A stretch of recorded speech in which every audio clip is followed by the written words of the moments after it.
네, 오늘 자유발언 시간이 없어서 자유발언을 하시려고 했었다가 못하셨는데요. 오늘 자유발언에 하실 말씀이 무엇이었나요? 오늘 자유발언 할 말은 저겁니다. 지금 국정원 사건으로 지금 뜨겁습니다. 뜨거운데 국정원 사건도 분명히 뜨겁게 진행돼야 됩니다. 그런데 제가 걱정이 되는 것은 국정원 사건에 비해 숨겨진 사건이 더 큰 사건이 두 사건이 있습니다. 첫째 사건은 중앙선관위가 부정선거를 했습니다.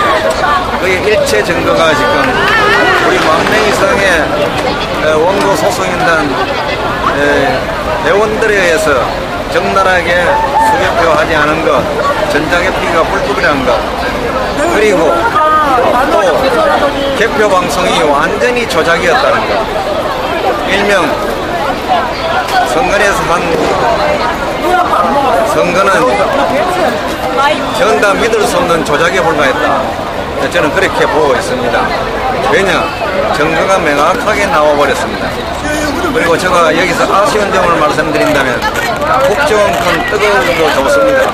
뜨거워야 됩니다. 그러나 개표 부정 국정원건에 비해서 수천만 배 큽니다. 그것을 숨겨두고 무슨 민주주의를 한다고 찌끄리고 있는 정당들 그리고 시민단체들 정신 차려야 합니다. 저는 선거관계 전문가로서 말씀드립니다. 왜냐? 이 큰 사건의 세 가지가 누범으로서 중첩이 되면은 천하에 없는 대통령도 재선거를 해야 되는 것이고 이 세 가지 사건이 그대로 국민들에게 공개된다면 이 지상에서 최고의 미개한 나라도 전다 재선거로 결정날 것입니다. 더구나 우리 한국은 소독 2만물 선진국이라 합니다. 당연히 재선거를 해서 이 나라 살리는 민주주의를 살리는 그런 기회가 돼서 이 나라를 다시 살리는 기회가 됐으면 대단히 좋겠습니다. 국민 여러분, 지금 개표 부정이라 하니까 화가 나지 않습니까? 일방적으로 조작된 표를 일정한 룰에 의해서 방송을 했습니다. 그리고 맨 마지막에 확정수를 흥건설정 들이대면서 마치 정확한 개표를 한 것처럼 국민을 속였습니다. 이것은 엄연히 개표 진행 방해로서 상대되는 정당의 창간을 방해하고 모든 선거를 방해한 그런 사건입니다. 당연히 이것도 선거부조 사유입니다. 국민들이 분노하셔야 됩니다. 이 분노를 지혜롭게 잘 넘기지 않으면 우리 젊은이들과 어린애들의 미래는 없다는 것입니다. 이것 때문에 제가 이 장소에 나와서 이렇게 우리가 어렵게 시간을 내서 투쟁하고 있습니다. 이 여러 국민들과 우리들의 투쟁이 헛되이 되지 않기 위해서 더 많은 노력과 지혜와 그리고 서로 단결해서 불법 세력, 우리 민주주의를 역행한 역적자들 당연히 밀어내고 없애버리고 우리는 새 정부를 구성해서 새로운 희망이 있는 나라를 구성하기를 저는 바라는 차원에서 오늘 이 발언을 마치겠습니다. 네. 한마디 더 덧붙이자고 하면 이 51.6개 48%가 이렇게 똑같이 계속 될 수가 없는 그 의문점, 그리고 있을 수 없다고 한 수학자들과 그리고 있을 수 없는 거라고 이야기했던 많은 사람들의 이야기를 무시하고 지금 수개표 원칙 안 지켰다는 선거무효소송을 많은 사람들이 모르고 홍보가 안 된 상태입니다. 이번에 국정원 선거 개입이 여론조작이든 뭐든 이제 국가기관이 선거 개입한 건 불법입니다. 댓글 몇 개로 뭐 무슨 큰일 있어 이게 아니라 이거는 그 자체가 불법이라고 얘기를 할 수 있고요. 선생님이 개표부정 얘기하신 것이 이 국정원이 사이버 안전센터라고 하는 그것을 운영을 하고 있는데 국정원과 선관위가 합의를 하지 않으면 전산 조직을 쓸 수가 없는 이 상태에서 국정원은 선거 개입을 여러 번 방면으로 했다는 그런 이야기여서 개표 부정을 묻을 수 없다고 하신 말씀이었습니다. 한영수 선생님 힘 내주시고 꼭 이겨주시기 바랍니다. 감사합니다. 한 분을 알고 계신데 또 광주에서 이렇게 서울까지 올라오셔서 선거 무효 소송이라든지 개표 부정에 대해서 많은 일을 하고 계신 아르미님을 소개시켜드리도록 하겠습니다. 아르미님 오늘 하시고자 하셨던 말씀 한마디 해주세요. 아프리카 시청자 여러분 대단히 반갑습니다. 저는 광주에서 왔고요. 제가 광주에서 이거 두 번 서울까지 오게 된 이유는 여러분 잘 알고 계시는 천안함 진실 알림이 신상철 대표 그리고 삼성과 11년대 단기필마로 맞짱 뜨고 있는 조성구 대중소기업 대표장 그리고 광주에 행동하는 구성인이고 대한민국 성서번역의 대신 사람님 세 분의 요청으로 중앙선관위의 개표 부정과 개표 배락에 대한 진실을 알려야 한다는 강력한 요청으로 서울에 와서 선거소송인단과 함께 진실을 알리고 있는데요. 안타깝게도 온라인에서는 열심히 하고 있는데 오프라인에서 아직 기회를 만들지 못하고 있습니다. 사실 오늘 또 자유발언 예정이 있었는데 갑자기 취소가 됐고요. 지금 한 3번째 되는데요. 내일 또 뭐라고는 합니다. 기대는 하겠는데 어떻게 될지는 분명하고요. 그래서 선거소송인단에서 이런 식으로는 시민들께 거리에 있는 시민들께 알릴 수 없다는 그런 생각에서 특별한 방법을 창안을 해서 곧 시민 여러분을 직접 거리에서 찾아뵐 수 있는 기회를 갖고자 합니다. 관심과 성원에 감사드리고요. 국정원은 꼬리이고 수리탄이에요. 중앙선관위의 개표 부정, 개표 조작은 진짜 몸통이고 핵폭탄입니다. 저 귀태 세력들이 준동하지 못하도록 그리고 우리가 여러분이 염원하는 여러분의 시대, 진정한 시민 주권 시대로 가기 위해서는 반드시 중앙선관위의 개표 부정과 개표 조작에 대한 진실을 보다 더 많은 국민들이 아셔서 분노하고 참여해서 여러분의 시대의 시민 주권 시대를 내려갈 수 있기를 희망하고요. 함께 해주시기를 부탁드립니다. 선거소송인단의 아낌없는 사랑과 성원에 감사드립니다. 고맙습니다. 네, 신상철님 요새 어떻게 지내시고 있는지 올라왔네요. 네, 매우 안타까운데요. 지금 대장암 3기 투병 중이어서 사실은 신상철 대표가 해야 되는데 저에게 이제 부탁을 해서 흔치 않은 몸이기 때문에 제가 여기 올라와 있는데요. 신상철 대표는 현재 창원에서 방사선 치료를 12차를 받아야 되는데 현재 6차를 받고 있습니다. 10월 정도에 끝날 예정인 것 같은데요. 그 암 치료가 끝나면 곧바로 천안암 소송이 다시 제기될 예정이고요. 그때까지 만약에 이 총체적 부정선거 국면이 끝나지 않으면 합류할 것으로 생각을 하고 있습니다. 네, 알겠습니다. 이 개표 부정이 정당하다고 그래서 우리 보고 수긍을 안 한다고 얘기를 하고 있기 때문에 아르미님은 개표 부정이 밝혀져야 이렇게 박근혜가 내려올 수 있고 재선거가 이루어질 수 있고 선거가 바로 잡을 수 있다고 하신 말씀이었습니다. 아르미님도 화이팅! 네, 그거 지금 안단태 사랑님께서 말씀하셨는데요. 그거 덧붙여서 잠깐만 말씀드리겠습니다. 사실 민주당은 국정원 개혁을 하자고 하죠. 그리고 대선 불복이 아니다라고 하는데요. 민주당의 말은 분명 타당성이 있지만 바람직한 발언은 아니라고 봅니다. 왜냐하면 지금 현재 박근혜라는 사람을 사퇴를 해라라든가 책임져라 이런 발언은 온당치 않고요. 대선 불복이다 이 이야기도 할 필요가 없는 거죠. 왜냐하면 원천적으로 총체적 부정선거를 자행했기 때문에 대선 무효화시키면 당연히 그 직에서 내려와야 하는 겁니다. 그래서 지금 우리가 국민 여러분이 하나의 초점으로 맞춰져야 되는 이유가 뭐냐면 박근혜 사퇴 이 문제가 아니에요. 사실은 대선 무효만 시키면 되는 겁니다. 지금 대법원에 12,000명의 전국의 시민들이 선거소송인단과 함께 제18대 대통령 선거무효 소송을 제기한 상태이기 때문에 대법원 이걸 하루빨리 속행해서 판결을 내려야 됩니다. 그러면 그 이후에 현행법에 60일 이내에 재선거를 해야 된다는 현행법 조항이 있기 때문에 법대로 따르면 됩니다. 선거소송인단은 법대로 하자는 겁니다. 법치국가이기 때문에 그 점을 인지해 주시기를 부탁드립니다. 네, 법대로 하라 이 말씀이셨습니다. 감사합니다. 고맙습니다. 제가 또 한 분을 또 알고 있습니다. 여러분들 지금 법적으로 공부를 하고 있는 대학원생이신데요. 특이하게 헌법을 공부하고 계신 분이세요.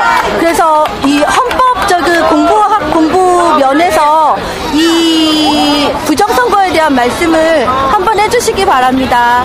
성함이 어떻게 성함 안 하셔도 되죠? 네. 그러면 이제 헌법을 공부하시는 입장에서 이게 왜 문제가 되는지 얘기 좀 해주시기 바랍니다. 예. 제가 지금 말씀드리고 싶은 바는요. 지금 앞서 두 분께서 말씀하신 그대로입니다. 여러분께서 지금까지는 2월 말부터 국정원 대선 개입에 대한 비판만 있었습니다. 그리고 지난 10일 토요일 시청광장에서 있었던 범국민대회, 2차 범국민대회까지 범국민대회에서도 일체 지난 대선이 대표 조작에 의한 부정선거라는 말은 아무도 하지 않았고요. 그리고 그 범국민대회를 주최하고 있는 시국회의 측에서도 대표 조작에 의한 부정선거라는 이 목소리가 나오는 것을 바로 막아왔습니다. 여러분들 똑똑히 살펴야 한다고 생각을 합니다. 이번 일은 일개 정부기관이 불법적으로 선거에 개입해서 여론을 조작하고 표심을 왜곡하려 한 정도의 사건이 아닙니다. 작년 12월 19일 18대 대통령 선거 당일 저들은 조직적으로 대표 조작을 자행해서 대선 결과를 거짓으로 꾸며냈습니다. 그 증거는 산처럼 높이 쌓여 있습니다. 그 중에 몇 가지만 증거를 말씀을 드리겠습니다. 먼저 투표자 수입니다. 지난 대선 당일 중앙선거관리위원회에서 투표자 수를 발표한 수치와 중앙선관위에서 자료를 보내서 각 언론사, 방송 3사에서 발표한 투표자 수치가 모두 제각각 저마다 다릅니다. 진실이 하나로 정해져 있는 것처럼 투표자 수는 하나로 정해져 있는 것인데 각 방송사마다 그리고 그 방송사의 수치를 보낸 선관위의 개표자 수치가 모두 다 다른 것입니다. 저들이 만약 정정당당하게 공명정당하게 떳떳하게 개표 과정을 완료했다면 투표자 수가 하나로 정해져 있는데 그것이 방송사마다 그리고 그 수치를 보낸 선관위 수치와 모두 제각각 다를 수는 없는 것입니다. 그것은 어느 한쪽이 속였거나 아니면 두 쪽이 모두 속였다고 볼 수밖에 없는 것입니다. 실제로 중앙선거관리위원회는 대선 당일 투표자 수가 3,072만 1,459명이라고 발표를 했습니다. 그런데 대선 당일 SBS 개표 방송에서는 개표 93.2% 시점에서 이미 선관위가 발표한 투표자 수치를 넘어서는 수치를 말을 했고요. 그리고 SBS 개표방송 화면에는 총 투표자 수가 3,357만 122명이라는 수치가 나와 있습니다. 그리고 투표율은 82.9%라는 그 화면이 남아 있습니다. 저는 82.9% 이것이 지난 대선의 실제 투표율이었거나 실제 투표율에 가까운 수치였다고 봅니다. 그렇다면 중앙선관위는 실제 투표율을 약 7% 이상 속여가면서 지난 대선 결과를 거짓으로 개표 방송에 내보낸 것입니다. 투표율 하나를 속였다면 다른 모든 것을 속였다고 볼 수밖에 없습니다. 다른 모든 것을 제대로 발표하면서 투표율 하나를 속였다고 볼 수 있겠습니까? 투표율 하나를 속이면서 다른 하나는 모두 다 사실대로 발표했다고 볼 수 있을까요? 그렇게 볼 수 없습니다. 법을 공부하시는 학생으로서 그냥 법대로만 하면 된다 이 말씀이신 거죠.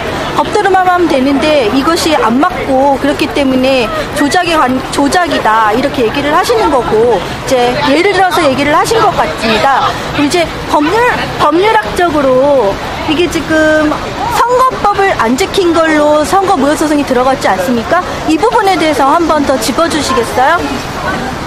예, 지난 선거소송인단에서 여기 계신 한영수 대표님과 다른 원고 그리고 10,000명이 넘는 선거 소송단에서 함께 소송을 제기하셨고요. 아직 대법원에서 지금 이 본안에 대한 심판을 아직 하고 있지 안 하고 있어요. 예, 저는 이 대법원이 국민의 직무를 유기하고 있는 것이라고 저는 말할 수밖에 없고요.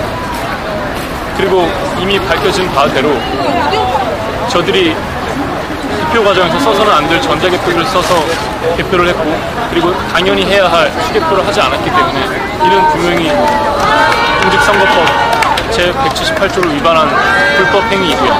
따라서 이에 대해서 대법원에서 분명히 밝혔어야 하는데 아직 밝히고 있지 않은 것은, 그리고 재판 기한을 넘겨서 아직까지 재판 결과를 내놓지 않고 있는 것은 당연히 책임져야 한 사안이라고 저는 봅니다.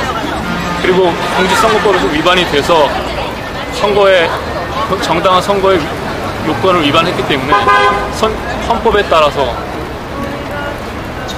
헌법에 따른 주권자인 국민이 제대로 주권을 행사한 선거라고 전혀 볼 수가 없는 것입니다. 따라서 이번 선거는 불법 선거, 부정선거라고 말할 수밖에 없습니다. 네, 감사합니다. 이 법을 공부하시는 분조차 이것이 안 지켜진 것이다라고 얘기를 하셨습니다, 여러분.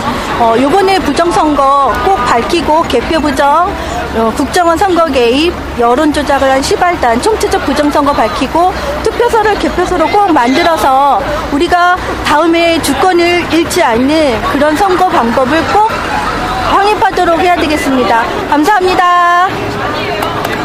한 말씀 더. 네. 왜 그러냐면 우리 국민들이 지금 못 알아듣고 있습니다.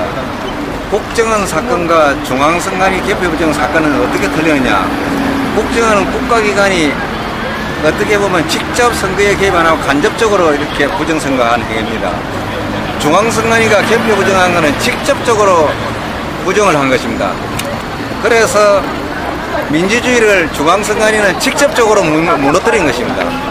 국정원은 간접적으로 와장창 무너뜨린 것입니다. 무엇이 더 중요하겠습니까? 국민 여러분, 중앙선관위 부정선거가 더욱더 크고 회복타입니다. 국정원은 간접적인 국가기관의 여론을 조성하고 선거운동을 했습니다. 그러니까 그 점이 틀립니다. 그러니까 국정원 사건도 크게 지금 폭로대가 터졌습니다. 그러면은 중앙선관위 부정선거는 어떻게 됩니까? 더 터뜨려가지고 선거 무효를 시키고 60일 이내에 대통령을 다시 뽑아야 됩니다. 재선거하고. 예. 요번에 그러면 요번에는 얘기를 하셔야 됩니다. 예. 예. 꼭 투표소를 개표소로 예. 꼭 만들어 주셔야죠. 투표소 개표를 해서 개표에 대해서 한 점의 의혹도 없이 우리나라가 정치적 발전과 안정을 이루는 계기가 되어야 되겠습니다. 그래야 국민들의 행복과 복지 모든 것이 올 수가 있습니다. 그리고 빼기 싫은 정치인들 다 내보낼 수가 있고, 그야말로 정치 비용이 줄어들면서 국민들한테 줄어든 예산이 국민들한테 다 돌아가게 됩니다. 무슨 말씀인지 아시겠지요? 네. 이거 분명히 해내야 됩니다. 예, 지금 댓글에 많이 응원하고 있다고 힘내시라고 올라왔습니다. 예, 고맙습니다. 네, 감사합니다. 예.